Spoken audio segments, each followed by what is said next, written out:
The EU-US trade deal. That was probably one of the biggest political stories of 2025 for Brussels, and a reminder that American politics doesn't stop at the US border.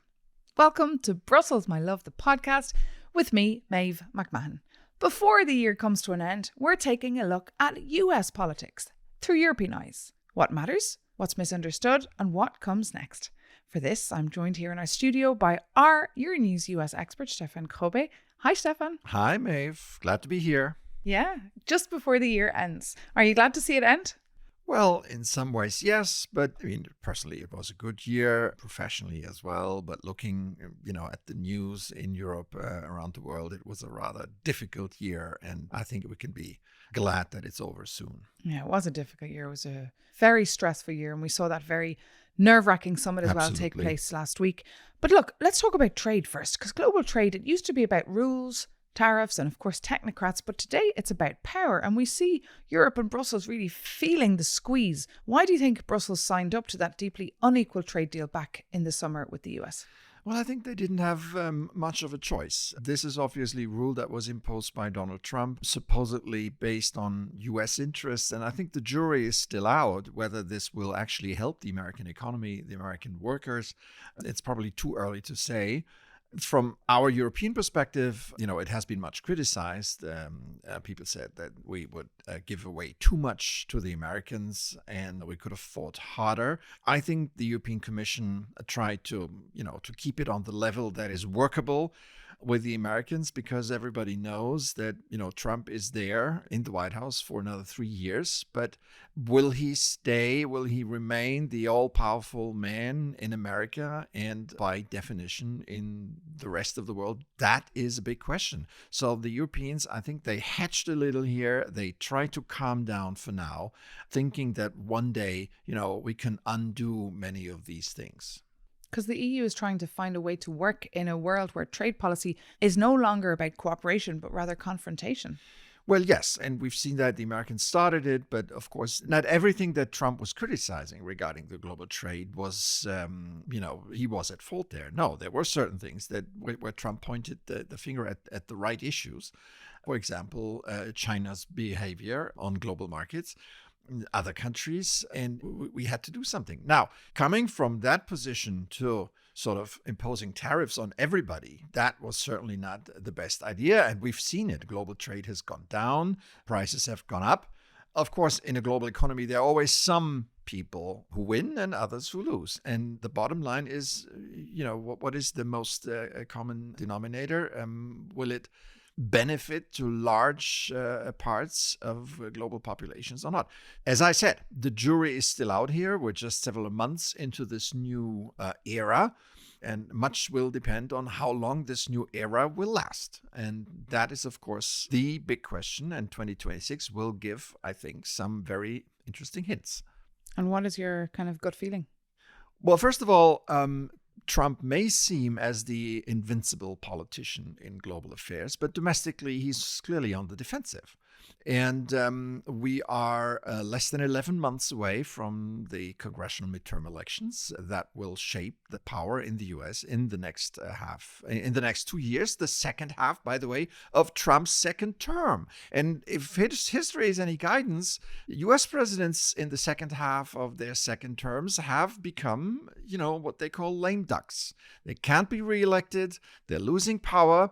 The American public and the American media will focus their attention on other faces, on potentially new candidates, and that will strip much of Trump's power, and he is certainly not happy about that. That's why he keeps occasionally, recently a little less, but he keeps the idea sort of on the market that he could somehow be running for a third term, which is, of course, ludicrous, and everybody knows that. But I think there's a lot of people waiting in the wings to take over from him. But when it comes to the Democrats, who's their face? Who could be their future face?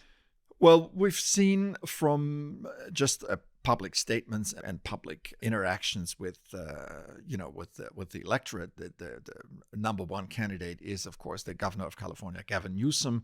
Among all the promising governors, he's the one who has openly challenged Trump. He is even mocking him on social media by parroting what he says, imitating even the style, Trump's style, his rhetoric style. And he is kind of a pain for the White House because they don't like it. There is, of course, Kamala Harris, who has spent the year writing a book and going on a big book tour about her experience, her political experience last year as the Democratic candidate who lost the election against Donald Trump, the second woman in a row who lost against Donald Trump, which is maybe not a good thing for American politics. So they too are, if we look at very, very early polls, can be considered the front runners. There are other governors, the governor from Illinois, J.W. Pritzker, and from Pennsylvania, Josh Shapiro, names that are not household names in Europe, but who could become fast, very known quantities also in the European political discussion. And when Europeans look at American politics, what do you think they're missing the most? Hard to say. Let me phrase it differently. I think what they believe they have in abundance is entertainment. Entertainment in a way that we not always appreciate in Europe. It's the way of, and Trump certainly is the front runner of all this. He has chief entertainer, taken down all the norms that existed before, even norms that apply to a decent interaction with fellow citizens, by giving people nicknames, bad names, by insulting them, by just telling lies constantly. But also, America is a big country. Is it 6 or 7 time zones? So there's if you want to be successful in American politics, you have to have a lot of money. But the fact that you have to travel a lot and have to hire a lot of people in each state, that requires a lot of money. And this is something we don't have. Financing of political parties in Europe is a totally different thing. In America, much is left to private individuals, and that's why you have a lot of millionaires and even billionaires who decide after a long, successful career in business to go into politics, because that's the only thing that's left for them, right? They have made so much money, they've been so successful. What else can you do when you're in your 60s or even older? So and not only on the Republican side, on the Democratic side as well. I remind you of Michael Bloomberg, who ran for president in 2020 unsuccessfully as a Democrat, very, very rich man. So, and I think this is something that Europeans are not used to, and they are a little uneasy about, I believe. And looking back at 2025, Stefan, how would you assess the relationship between Brussels and DC? Do you think it was the worst year ever? Yes. Short answer. Yeah. Short answer is I can't picture a situation that is even worse than what we're having now.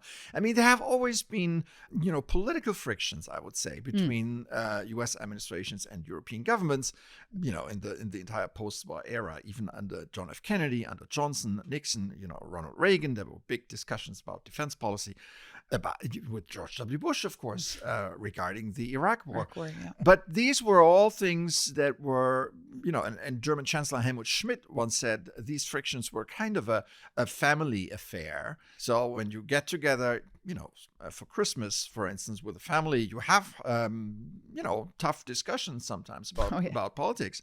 Everybody knows that. But then you're still family, you get together because you're family. And such was the characterization of transatlantic relations back in the 80s. But today it is, Trump hates us. There's no denying. There's no other way around to describe it. He despises us. Why? I don't know. He is of German origin, of course. Maybe it has something to do with this. But he hates Europe. And he did this recently. He sort of designed a new world order, like creating a G5. So the group of 5 biggest powers in the world. And Europe wasn't even in it. It was Russia, China, India, Japan, and the US. Europe wasn't even in it. And we have a bigger market than the United States. We're more powerful than all of the other countries that were in this group. So indeed, he hates us, and he made that very clear in an interview earlier this year. And he considers us not a friend or ally or close partner, but a rival. And he has harsher words for us than for the Russians or the Chinese or anybody else. And if that's how you treat your alleged friends, how do you treat your enemies? Yeah, exactly. So, like, where does that leave Brussels and the EU? Very vulnerable then, politically and militarily, with such an inward-looking United States, Stefan. Well, Europe is now for the first time in earnest trying to figure out, what to do next. We have relied on America's power in the past, certainly regarding defense, but also economically. I mean, Western Europe is the product, if you want, of American money in the late 40s and 1950s. Without America, we wouldn't have thriving economies throughout the continent. And now, for the first time, we are, it's like the 25-year-old who decides finally that, he has to leave home and that his parents are no longer taking charge of him. We have to figure out what we do. And this is, of course, a new situation, and not everybody likes it. And it certainly involves investment, money, energy, people. So all this is a new situation, and we're struggling with it. There are a lot of us who hope that, once Trump gone and no longer a political force, things will go back to normal, but that might be true in some areas, in some political areas, but not everywhere. And then there is, of course, the other opinion that says, okay, this has lasted for a long time. Now Europe needs to articulate its own strategy, its own political will, etc. And that is a critical period. And 2025 was quite interesting if you followed all these debates, and it will certainly go into 2026 and beyond. It's not over. It's a question for the future. Indeed, that would be the big question for 2026. How does the EU remain relevant, I guess? Stefan Grobe, thank you so much for sharing your time and your insights with us. My pleasure, Maeve. Always a pleasure. Thanks so much. Wish you a very, very Merry Christmas. How are you spending it? With family, of course. Maybe some disputes. Political decisions. Of course. Political discussions. Like my family as well. But isn't that what makes us so unique, that we can fight and also then get on after indulging? Right. To our listeners as well, if you're celebrating Christmas, all the best. Enjoy the rest. And if not, we're sending you as well good wishes. Thanks also to our sound technician, Georges Levidictis, and our Euronews podcast producer, Alicia Carnivali, for their help behind the scenes. And if you're not already, you can listen to this series on Apple Podcasts, Spotify, or wherever you get your podcasts. You can also find us on Euronews.com or Euronews' YouTube channel. And if you like what you hear, write us a review. And of course, spread the word about Brussels, My Love, the podcast. See you next time. Euronews.